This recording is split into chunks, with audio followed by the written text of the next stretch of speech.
Last Goodbyes is a song I've been wanting to write for such a long time, and it just felt like the right song to begin this new chapter with. It's a song that is dedicated to a friend of mine, my best friend actually, who passed. And I don't know, like it just felt so right to start this new era with a song to her. The past year, I think what has changed for me is that I went back to playing a lot of shows. I think for a few years, especially like past pandemic, or post-pandemic I should say, I felt like, I don't know, I just had to get back to kind of like the groove and just to kind of, get comfortable around like big crowds again. But I think like playing in front of people has really taught me even more than ever that the thing that I love the most is real music. And what I mean with real music is real instruments, real feelings, opening up, connecting in that way. And I think that has been such a huge inspiration for me, bringing that with me into the studio. So my latest song, Last Goodbyes, is a song about my dear friend Sana. She was my best friend. When I was young, I felt different from other kids. I was just very sensitive. I lived a lot in my head and I was thinking about so many heavy things that a lot of kids around me were not thinking about. So I never really had a lot of friends, and then I met her, and Sana instantly became my best friend. She was like my buddy, 24/7. We were spending time together.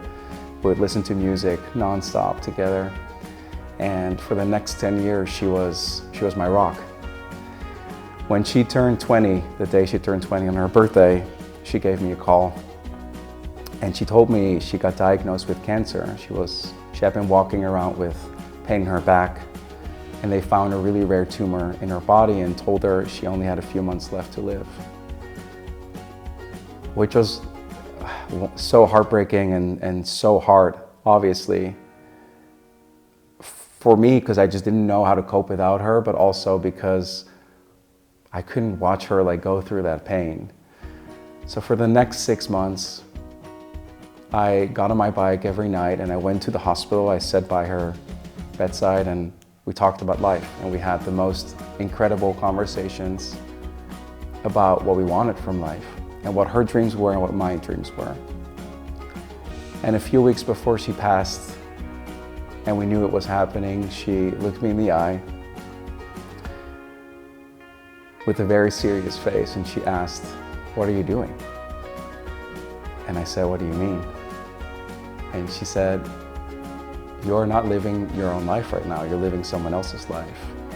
At the time I had studied, I had a full-time job, I had a car, I had all the things my dad always wanted me to be. And I thought I was living the life that was meant for me. And she said, "Life is very short. You're a songwriter, you should write songs." And I think anyone else could have said that to me in that moment and I wouldn't have listened, because it always sounds like such a cliche, like life is short, you gotta do what you love. But she really knew what it meant. She knew what it meant to not be able to fulfill her dreams, to live her full life. So the next day, I went to a guitar store, I bought my first guitar, had no idea what to do with it. And I just started playing, started learning, and I wrote my very first song called Goodbye, and it was about her. And that was a start for me, where I just found the magic in songwriting and working through feelings in music. And for the years after, I started touring and I started putting out records, and I always wanted to write a song about her, because every time I got on that stage, I was thinking of her, and I knew that I would have never been there without her, and I still think about her so much.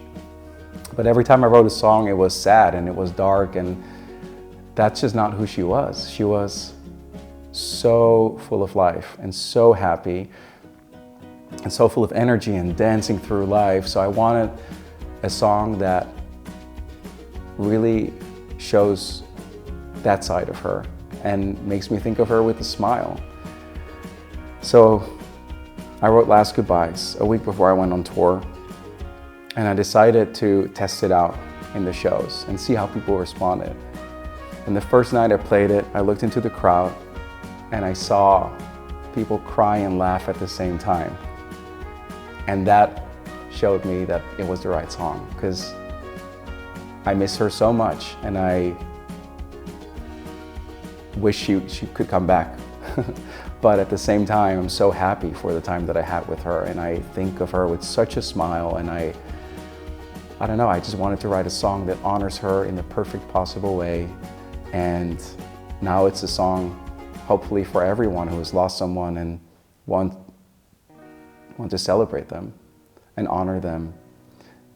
I don't think there's ever such a thing as a last goodbye.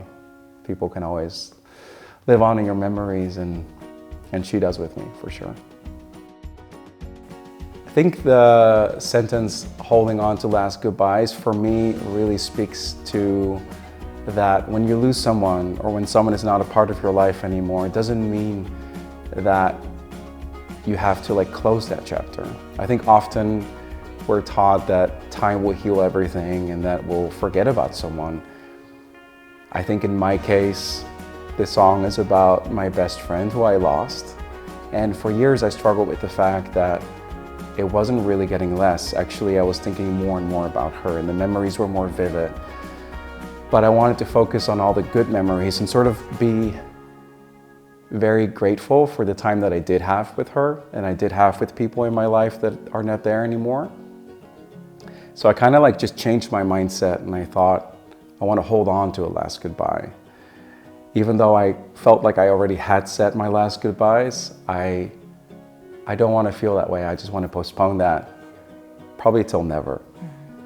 Music has always been therapy to me. I just feel that, I've always been a person that has a hard time talking about my feelings. From a young age, I felt different. I felt very overcome with emotions. I felt so much, so intensely. I noticed that the kids around me were definitely not as invested in their feelings and in sort of exploring all those like I was. And I never knew what to do with that until I discovered music. And first it was as a listener. I could just disappear for hours and hours into the world of my favorite records and feel like some of the songs were about my life. And it felt always like that friend, that friend that I needed in those moments.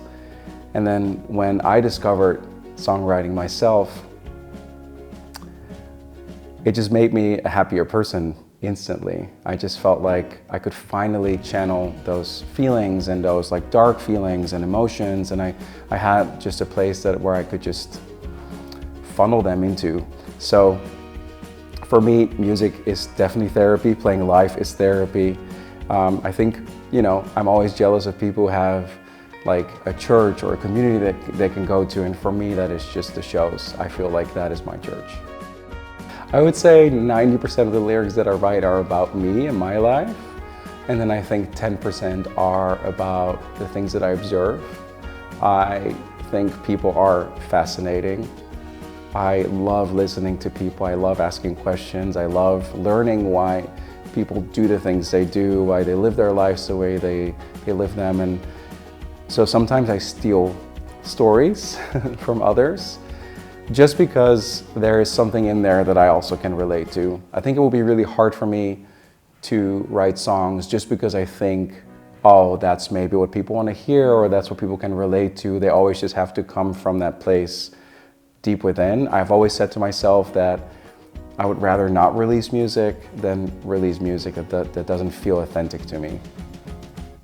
I think performing of a song always comes later. Sometimes I really have to think about, how am I going to perform this on stage? Both emotionally, how am I going to do this night after night when it feels so heavy?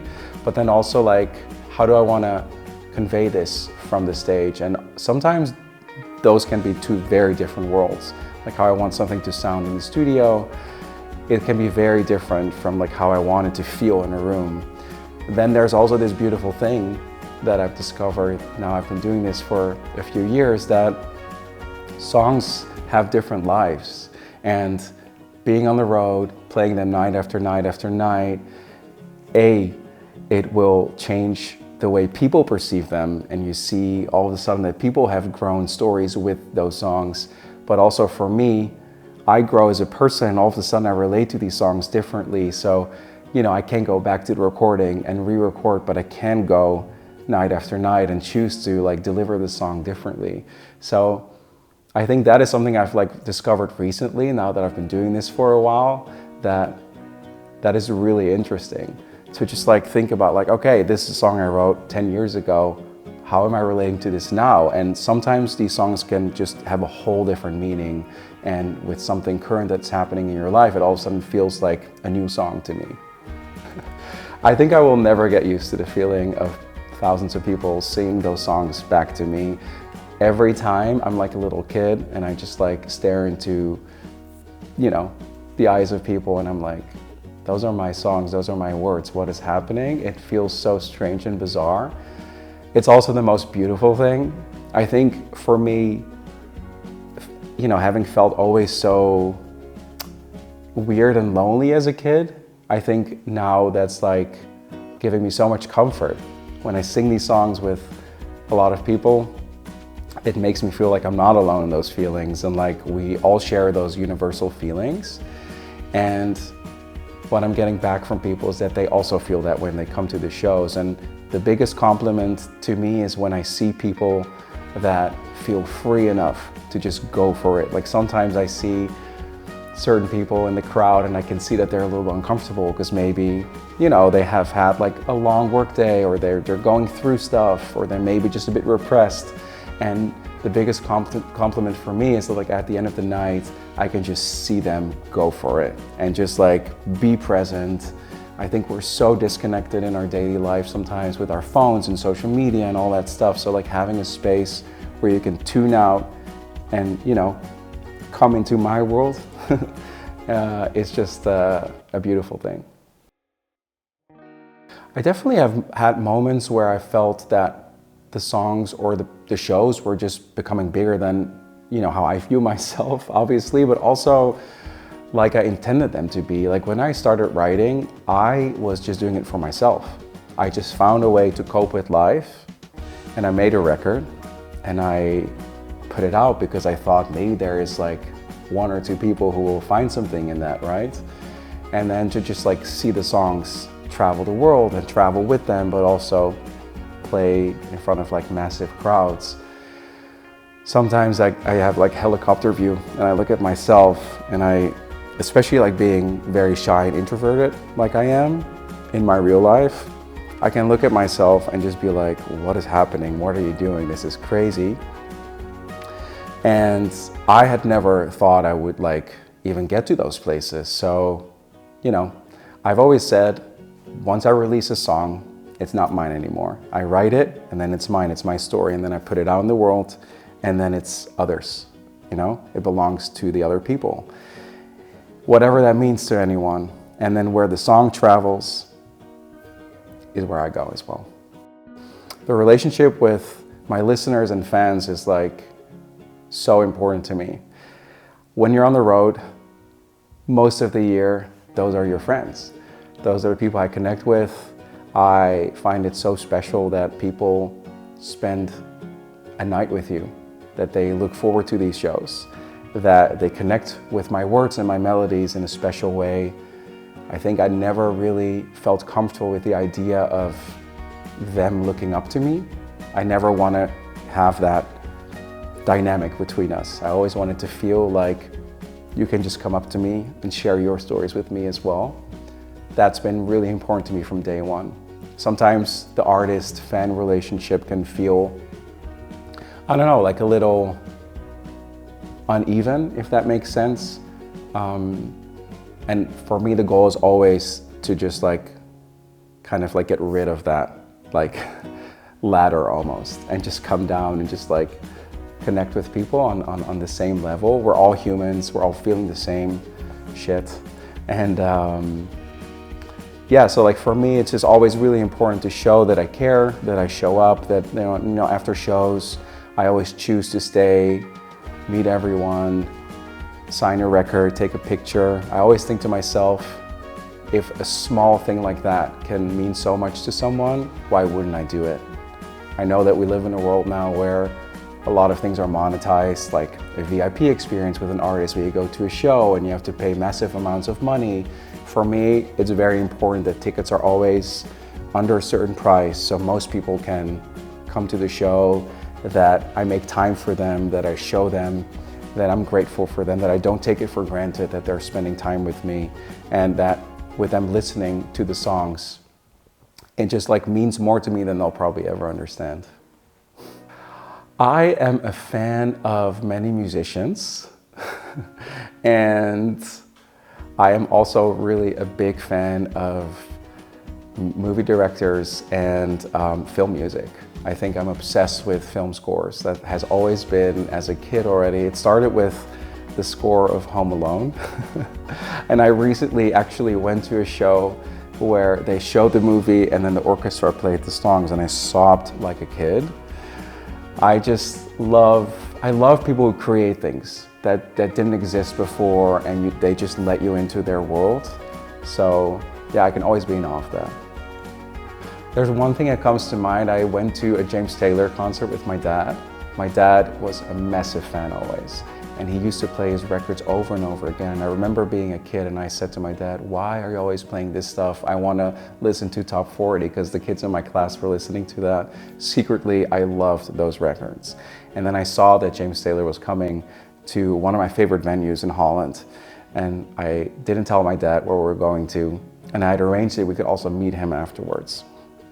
And it was such a surreal moment. It was like full circle, because I think for me when I started, the most important thing was for my dad to be proud of me and get his approval. When I started, my dad was very confused why I was pursuing this dream, because no one really knew that I even wanted this and that I wanted to become an artist and a songwriter.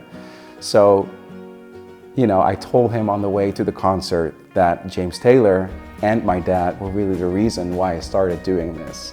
And then after the show, my dad didn't know that we were going to meet him. And I took him backstage, and I've never seen my dad cry like that, like a baby. He was so excited. And then I have a picture of the three of us where we're just like chatting, and he took 30 minutes to talk to us about life, about his kids, about like songwriting. I gave him a record and everything. And it's just one of those moments where everything came together, and I just looked at my dad and he was so proud of me as well. And I was like, wow, this is a moment I will never forget.